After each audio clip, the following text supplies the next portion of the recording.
Hello, my name is Josh Lewis, and I'm here to get you excited about Google Slides.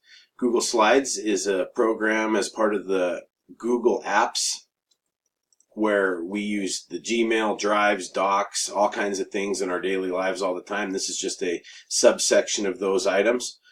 The beauty of the Google system is that these slideshows and documents and pictures are available on any platform to anybody as long as it's shared. So students, teachers, and parents can all be working on the same project and looking at the same things at any time they'd like.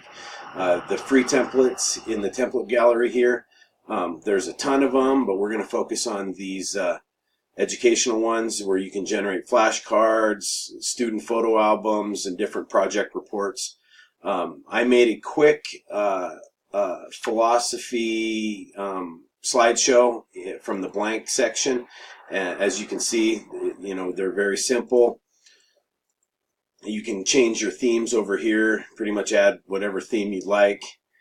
I liked this one because it's got this cubist stuff going on. But up here in the ribbon, you can insert, format, you can do anything you like to it. If I wanted to add a picture to this, it's just super simple. There it is. Move it where I want it. Size it, and it's done. So I hope you enjoyed my presentation. I really enjoy Google Slides, and I'll be using them for a lot of my schoolwork, and I believe that they're very valuable in the classroom. Thank you very much. Have a good afternoon.